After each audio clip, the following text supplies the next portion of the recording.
Hello ನಮಸ್ತೆ ಎಲ್ರಿಗೂ welcome back ನನ್ನ ಚಾನಲ್ಗೆ. ಹೇಗಿದ್ದೀರಾ ಎಲ್ಲರೂ? ನಾನು ಚೆನ್ನಾಗಿದ್ದೀನಿ, ಮಕ್ಕಳೆಲ್ಲರೂ ಚೆನ್ನಾಗಿದ್ದಾರೆ. ಐ ಹೋಪ್ ನೀವೆಲ್ಲರೂ ಚೆನ್ನಾಗಿದ್ದೀರಾ, ಆರೋಗ್ಯವಾಗಿದ್ದೀರಾ ಮತ್ತು ಖುಷಿಯಲ್ಲಿದ್ದೀರಾ ಅಂತ ಭಾವಿಸ್ತಾ ಇವತ್ತಿನ ವಿಡಿಯೋನ ಶುರು ಮಾಡ್ತಾಯಿದ್ದೀನಿ. ಬೆಳಗ್ಗೆ ತಿಂಡಿ ಎಲ್ಲ ಮುಗಿಸಿ ಈಗ ಮಧ್ಯಾಹ್ನದ ಊಟದ ಸಮಯಕ್ಕೆ ಬ್ಲಾಗ್ ಶುರು ಮಾಡಿದ್ದೀನಿ. ಆ್ಯಕ್ಚುಲಿ ನೆನ್ನೆ ದಿನ ಸಂಜೆ ಮಶ್ರೂಮ್ ಕರಿ ಮಾಡಿದ್ದೆ, ಸೊ ಅದೇ ಉಳಿದಿತ್ತು. ಸರಿ ಪಲ್ಯ ಮತ್ತು ಸಲಾಡ್ ಮಾತ್ರ ಮಾಡ್ಕೊಳ್ಳೋಣ ಅಂತ ಹೇಳಿ ಈಗ ಪಡವಲಕಾಯಿ ಪಲ್ಯ ಮಾಡ್ಕೊಳ್ತಾ ಇದ್ದೀನಿ. ನಾರ್ಮಲ್ ಪಲ್ಯ ಬೇಯಿಸಿ ಒಗ್ಗರಣೆ ಹಾಕ್ಕೊಳ್ಳೋದಷ್ಟೇ ಮಾಡ್ತಾಯಿದ್ದೀನಿ. ಆ್ಯಕ್ಚುಲಿ ಪಡವಲಕಾಯಿ ಮತ್ತು ಕಡಲೆಬೇಳೆ ಹಾಕಿ ಕೂಟ್ ಮಾಡಿಕೊಂಡ್ರೆ ತುಂಬ ರುಚಿಯಾಗಿರುತ್ತೆ. ಬಹುಶಃ ಮುಂದೆ ಯಾವಾಗಲಾದರೂ ಬರೋ ವ್ಲಾಗ್ಸಲ್ಲಿ ಆ ವಿಡಿಯೋನ ತೋರಿಸ್ತೀನಿ, ಅಂದರೆ ಅದು ಮಾಡೋದನ್ನ ತೋರಿಸ್ತೀನಿ.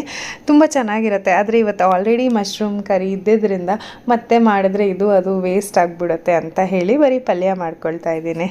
ಮತ್ತು ಬೆಳಗ್ಗೆ ಎದ್ದ ತಕ್ಷಣವೇ ಕಡಲೆಕಾಳು ನೆನೆಸಿದ್ದೆ ಮಧ್ಯಾಹ್ನ ಸಲಾಡ್ ಮಾಡೋದಕ್ಕೆ ಅಂತ ಹೇಳಿ. ಆ್ಯಕ್ಚುಲಿ ವೆಯ್ಟ್ ಲಾಸ್ ಮಾಡಬೇಕು, ತುಂಬ ದಿನದಿಂದ ಅಂದ್ಕೊಳ್ತಾ ಇದ್ದೀನಿ. ಹಲವಾರು ಕಾರಣಗಳಿಂದ ಆಗ್ತಿಲ್ಲ, ಎಲ್ಲ ಶುರು ಮಾಡಿರ್ತೀನಿ ಮತ್ತೇನಾದರೂ ಬಂದು ಹಾಗೆ ಬ್ರೇಕ್ ಆಗೋಗುತ್ತೆ.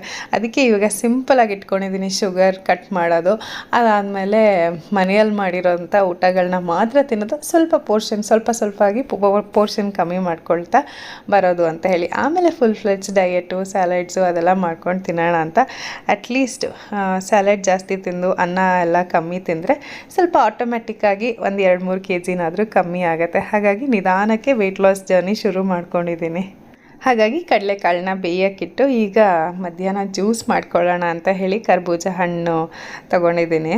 ನನಗೆ ಕರ್ಬೂಜ ಹಣ್ಣು ಅಂದರೆ ತುಂಬ ಇಷ್ಟ. ಕರ್ಬೂಜ ಹಣ್ಣಿಗಿಂತ ಇನ್ನೊಂದು ಸಿದ್ದೋಟೆ ಹಣ್ಣು ಅಂತ ಬರುತ್ತೆ, ಉದ್ದುದ್ದಕ್ಕಿರುತ್ತೆ. ಕರ್ಬೂಜ ಹಣ್ಣು ಥರನೇ ಸಿಮಿಲರ್ ರುಚಿ, ಆದರೆ ಅದು ಇನ್ನೂ ಜಾಸ್ತಿ ರುಚಿ ಇರುತ್ತೆ.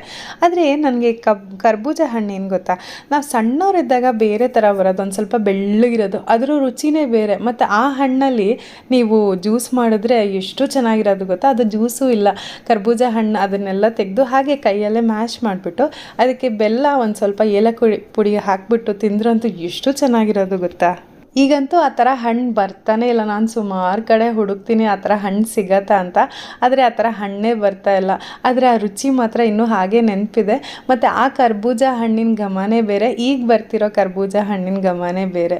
ತುಂಬ ವ್ಯತ್ಯಾಸ ಇದೆ ಸಣ್ಣವರಿದ್ದಾಗ ತಿಂತಿದ್ದಕ್ಕೂ ಈಗ ಬರೋ ಕರ್ಬೂಜ ಹಣ್ಣಿಗೂ. ಏನೇ ಇರಲಿ, ಈ ಸೀಸನ್ ಬಂದಾಗಂತೂ ಕರ್ಬೂಜ ಹಣ್ಣು ಮತ್ತು ಕಲ್ಲಂಗಡಿ ಹಣ್ಣು ಎರಡೂ ನಮ್ಮ ಮನೇಲಿ ಸ್ಟಾಕ್ ಅಂತೂ ಇದ್ದೇ ಇರುತ್ತೆ, ಜೊತೆಗೆ ಮಾವಿನ ಹಣ್ಣು. ಅದು ಹೀಟ್ ಆಗುತ್ತೆ ಅಂತ ಹೇಳಿ ಈ 2 ಹಣ್ಣನ್ನು ತಿನ್ನೋದು. ಒಟ್ಟಿನಲ್ಲಿ ಸಮ್ಮರಲ್ಲಿ ಜಾಸ್ತಿ ಹಣ್ಣುಗಳು, ಜ್ಯೂಸ್ಗಳು ನಮ್ಮ ಮನೇಲಿ ನಡೀತಾನೆ ಇರುತ್ತೆ. ಇದ್ರ ಜೊತೆಗೆ ಆಲ್ಮೋಸ್ಟ್ ಪ್ರತಿದಿನ ಅಂತೂ ಮಜ್ಜಿಗೆ ಇದ್ದೇ ಇರುತ್ತೆ ಊಟದ ನಂತರ. ಮಧ್ಯಾಹ್ನ ಆಗಿರ್ಬೋದು ಇಲ್ಲ ರಾತ್ರಿ ಆಗಿರಬಹುದು. ಆ್ಯಕ್ಚುಲಿ ಈ ಊಟದ ವಿಷಯಕ್ಕೆಲ್ಲ ಬಂತು ಅಂದರೆ, ಊಟದ ವಿಷಯ ಅಂತಲೇ ಅಲ್ಲ, ಆ್ಯಕ್ಚುಲಿ ಬೇಸಿಗೆಗಾಲ ಚೆನ್ನಾಗಿರುತ್ತೆ. ಹಣ್ಣುಗಳು ಚೆನ್ನಾಗಿ ಸಿಗುತ್ತೆ, ಮಲ್ಲಿಗೆ ಹೂವು ಬರುತ್ತೆ, ಮತ್ತು ನಮ್ಗೆ ಇಷ್ಟವಾದಂಥ ಮಾವಿನ ಹಣ್ಣು ಬರುತ್ತೆ. ಸೊ ತಿನ್ನೋ ವಿಷಯ ಅಂತ ತಗೊಂಡ್ರೆ summer season is the best ಅಂತ ಅನಿಸುತ್ತೆ. ಅದಲ್ಲದೆ ಬಟ್ಟೆಗಳು ಬೇಗ ಒಣಗುತ್ತೆ. ಅಯ್ಯೋ ಬಟ್ಟೆ ಒಣಗಲಿಲ್ವಲ್ಲ ಅಂತ ತಲೆ ಕೆಡಿಸ್ಕೊಳ್ಬೇಕಾಗಿಲ್ಲ.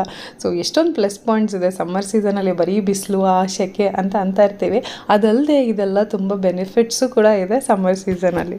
ನಾವು ಆ್ಯಕ್ಚುಲಿ ಹೇಳ್ತೀವಿ ಮನೇಲಿರ್ತೀವಿ ಗೊತ್ತಾಗೋದಿಲ್ಲ, ಬಟ್ ಆಚೆ ಹೋಗೋರಿಗೆ ಗೊತ್ತಾಗುತ್ತೆ ಎಷ್ಟು ಕಷ್ಟ ಇದೆ ಬೇಸಿಗೆ ಹೊರಗಡೆ ಮತ್ತು ಓಡಾಡೋದು, ಕೆಲಸ ಮಾಡೋದು ಬಿಸಿಲಲ್ಲಿ ತುಂಬಾ ಕಷ್ಟ ಇದೆ. ಆ್ಯಕ್ಚುಲಿ ನನ್ನ ವ್ಯೂವರ್ಸೇ ನೀವುಗಳ ವ್ಲಾಗ್ಸ್ ನೋಡೋರು ಸುಮಾರು ಜನ ಹೇಳಿದ್ದೀರ ಸೆನ್ಸಸ್ ಡ್ಯೂಟಿಗೆ ಬೇರೆ ಹಾಕ್ಬಿಟ್ಟಿದ್ದಾರೆ, ತಡೆಯೋಕ್ಕಾಗ್ತಿಲ್ಲ ಮೇಡಮ್ ಶೆಕೆ ಅಂತೆಲ್ಲನೂ. ಐ ಅಂಡರ್ಸ್ಟ್ಯಾಂಡ್ ತುಂಬ ಕಷ್ಟ ಇದೆ ಅಂತ, ಬಟ್ ಆದಷ್ಟು ಹೈಡ್ರೇಟೆಡ್ ಆಗಿರಿ, ವಾಟರ್ ಬಾಟಲ್ ಕ್ಯಾರಿ ಮಾಡಿ, ಆದಷ್ಟು ಜ್ಯೂಸ್ಗಳಾಗಿರ್ಬೋದು, ತಂಪಾದ ನೀರು, ಮಜ್ಜಿಗೆ ಇದನ್ನು ಆಗಾಗ ತಗೊಳ್ತಾ ಇರಿ ಅಷ್ಟೇ. ಮತ್ತು ಇನ್ನೊಂದೇನು ಗೊತ್ತಾ, ಈ ಕರ್ಬೂಜ ಹಣ್ಣಲ್ಲಿ ಐಸ್ ಕ್ರೀಮ್ ಕೂಡ ಮಾಡ್ಬೋದು ಅಂತ ನೋಡಿದ್ದೆ ಮೊನ್ನೆ. ಸರಿ ಇನ್ನೊಂದ್ಸಲಿ ಟ್ರೈ ಮಾಡೋಣ ಅಂತ ಹೇಳಿ ಇನ್ನರ್ಧ ಹಣ್ಣು ಹಾಗೆ ತೆಗೆದಿಟ್ಟಿದ್ದೀನಿ. ಟ್ರೈ ಮಾಡಿ ನೋಡ್ತೀನಿ, ಚೆನ್ನಾಗಿ ಬಂದರೆ ಖಂಡಿತ ಆ ರೆಸಿಪಿನ ನಿಮ್ಮೆಲ್ಲರ ಹತ್ರ ಹಂಚ್ಕೊಳ್ತೀನಿ. ಮತ್ತು ಇವತ್ತೊಂದು ಸ್ವಲ್ಪ ಕ್ರೇಜಿ ಆಗಿರೋ ಒಂದು ಟಾಪಿಕ್ ಬಗ್ಗೆ ನಿಮ್ಮ ಹತ್ರ ಮಾತಾಡೋಣ ಅನ್ನೋದಕ್ಕಿಂತ ಲೈಟಾಗಿ ಡಿಸ್ಕಸ್ ಮಾಡೋಣ ಅಂತ. ಗೊತ್ತಿಲ್ಲ ಇದೆಲ್ಲ ಮಾತಾಡ್ಬೋದೋ ಬೇಡವೋ ಅಂತ. ನಿಮ್ಮಲ್ಲಿ ಎಷ್ಟು ಜನ ಈ ಭೂತ ದೆವ್ವ ಅನ್ನೋದನ್ನೆಲ್ಲ ನಂಬ್ತೀರಾ, ಅಥವಾ ಎಷ್ಟು ಜನಕ್ಕೆ ಭಯ ಇದೆ ಅಂತ ಕೇಳಬೇಕು ಅಂತ ಅಂದ್ಕೊಂಡೆ. ಇದುವರೆಗೂ ಯಾವತ್ತೂ ನಾನು ಈ ಟಾಪಿಕ್ ಬಗ್ಗೆ ಮಾತೇ ಆಡಿಲ್ಲ.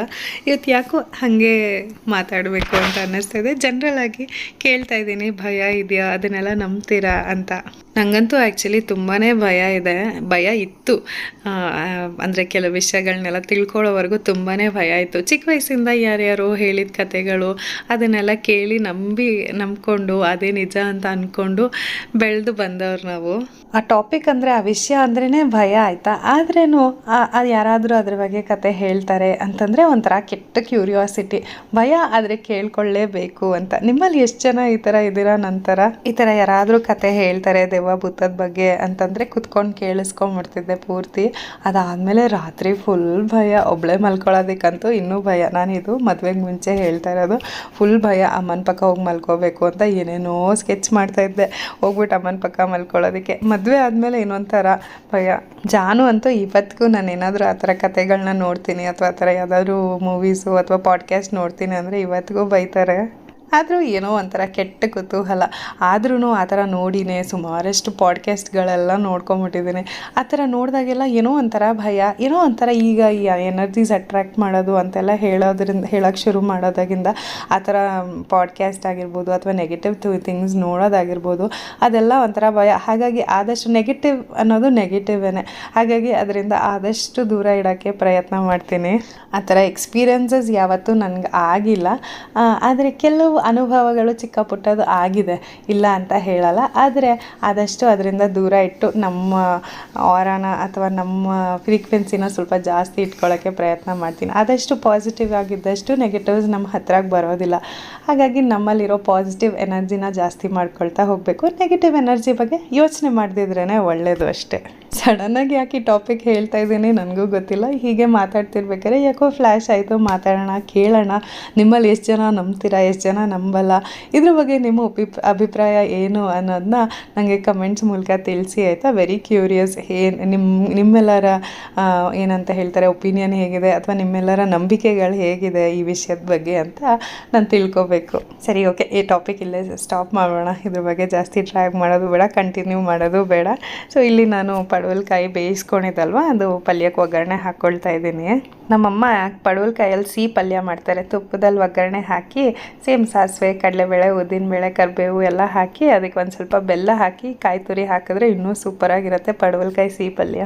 ಪಡವಲಕಾಯಿ ಪಲ್ಯದ ಜೊತೆಗೆ ಇಲ್ಲಿ ಮಾವಿನಕಾಯಿ, ಸೌತೆಕಾಯಿ, ಕ್ಯಾರೆಟು ಮತ್ತು ಕಡಲೆಕಾಳು ಇದನ್ನೆಲ್ಲ ಹಾಕ್ಕೊಂಡು ಒಂದು ಸ್ಯಾಲಡ್ ಮಾಡ್ಕೊಳ್ತಾ ಇದ್ದೀನಿ. ಇಷ್ಟೇ, ಮಾವಿನಕಾಯಿ, ಸೌತೆಕಾಯಿ, ಕ್ಯಾರೆಟು, ಕಡಲೆಕಾಳು. ಬೇಕಿದ್ರೆ ನೀವು ಯಾವ ತರಕಾರಿ, ದಾಳಿಂಬ್ರಿ ಏನು ಬೇಕಾದ್ರೂ ಹಾಕ್ಕೊಳ್ಬೋದು. ಜೊತೆಗೆ ಒಂದು ಸ್ವಲ್ಪ ಉಪ್ಪು, ಒಂದು ಸ್ವಲ್ಪ ಚಾಟ್ ಮಸಾಲ ಇಷ್ಟನ್ನು ಹಾಕ್ಕೊಂಡು ಚೆನ್ನಾಗಿ ಬೆರೆಸ್ಕೊಳ್ತಾ ಇದ್ದೀನಿ. ಸ್ಯಾಲಡ್ ಫಸ್ಟೇ ತಿಂದ್ಬಿಟ್ರೆ ಹೊಟ್ಟೆ ಅರ್ಧಕ್ಕರ್ಧ ತುಂಬಿಡುತ್ತೆ ಮತ್ತು ಜಾಸ್ತಿ ಅನ್ನದ ಊಟ ಮಾಡಬೇಕು ಅಂತ ಅನಿಸಲ್ಲ. ಅಯ್ಯೋ, ಈ ವೆಯ್ಟ್ ಲಾಸ್ ಅನ್ನೋದು ಎಷ್ಟು ಕಷ್ಟ ಅಂತ ಅನಿಸ್ಬಿಡುತ್ತೆ ಕೆಲವು ಸಲ. ವೆಯ್ಟ್ ಗೇನ್ ಮಾಡೋದು ಈಸಿ. ತುಂಬ ಜನ ನನಗೆ ವೆಯ್ಟ್ ಗೇನಿಂಗ್ ಟಿಪ್ಸ್ ಹೇಳಿ ಅಂತ ಹೇಳ್ತಾ ಇದ್ರಿ. ನನಗೆ ನಗು ಬಂದುಬಿಡುತ್ತೆ. ವೆಯ್ಟ್ ಗೇನಿಗೆ ಟಿಪ್ಸ್ ಹೇಳಬೇಕಾ ಅಂತ. ನಾವು ವೆಯ್ಟ್ ಲಾಸ್ ಮಾಡೋಕ್ಕೆ ಎಷ್ಟೊಂದು ಕಷ್ಟಪಡ್ತಾ ಇದ್ದೀವಿ. ವೆಯ್ಟ್ ಗೇನ್ ಮಾಡೋದಕ್ಕೆ ಆ್ಯಕ್ಚುಲಿ ನಮಗೆ ಗೊತ್ತಿಲ್ಲಲ್ಲ ಪಾಪ. ತುಂಬ ಜನ ಸಣ್ಣಕ್ಕಿರೋರು ವೆಯ್ಟ್ ಗೇನ್ ಮಾಡೋಕ್ಕೆ ತುಂಬ ಕಷ್ಟಪಡ್ತಿರ್ತಾರೆ. ಪಾಪ ಎಷ್ಟು ತಿಂದ್ರೂ ಏನೇ ತಿಂದ್ರೂ ವೆಯ್ಟ್ ಗೇನ್ ಆಗ್ತಾನೆ ಇರೋದಿಲ್ಲ.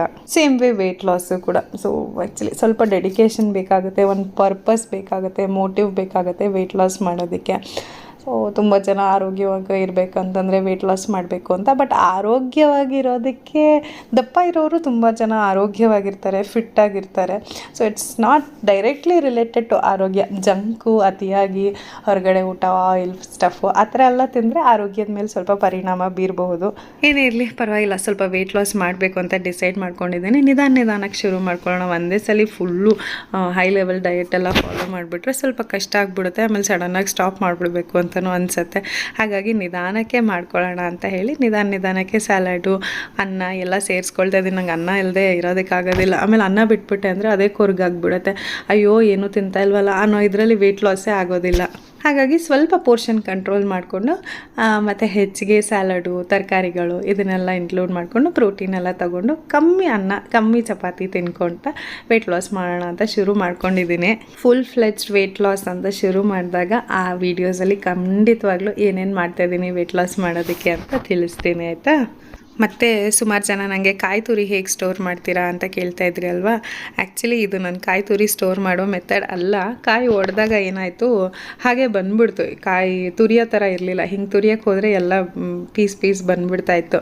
ಹಾಗೆ ಇಟ್ಟರೆ ಸರಿ ಹೋಗಲ್ಲ ಅಂತ ಹೇಳಿ ಮಿಕ್ಸಿಗೆ ಹಾಕಿ ತಿರುವ್ಕೊಂಬಿಡೋಣ ಅಂತ ಹೇಳಿ ಈ ಥರ ಕಾಯಿ ರುಬ್ಕೊಳ್ತಾ ಇದ್ದೀನಿ. ಕಾಯಿ ತುರಿ ಆಗೋವರೆಗೂ ಮಿಕ್ಸಿಲಿ ಮಾಡಿಕೊಂಡು ಒಂದು ಡಬ್ಬಕ್ಕೆ ಹಾಕಿ ಸ್ಟೋರ್ ಮಾಡ್ಕೊಳ್ತೀನಿ. 2 ರಿಂದ 3 ದಿನ, ಮ್ಯಾಕ್ಸಿಮಮ್ 4 ದಿನ ಸ್ಟೋರ್ ಮಾಡಿ. ಅದಕ್ಕಿಂತ ಜಾಸ್ತಿ ಕಾಯಿನ ಫ್ರಿಡ್ಜ್ನಲ್ಲಿ ಇಟ್ಟರೆ ಒಂಥರ ಬೆಂಡಾದಂಗೆ ಆಗಿಬಿಡುತ್ತೆ.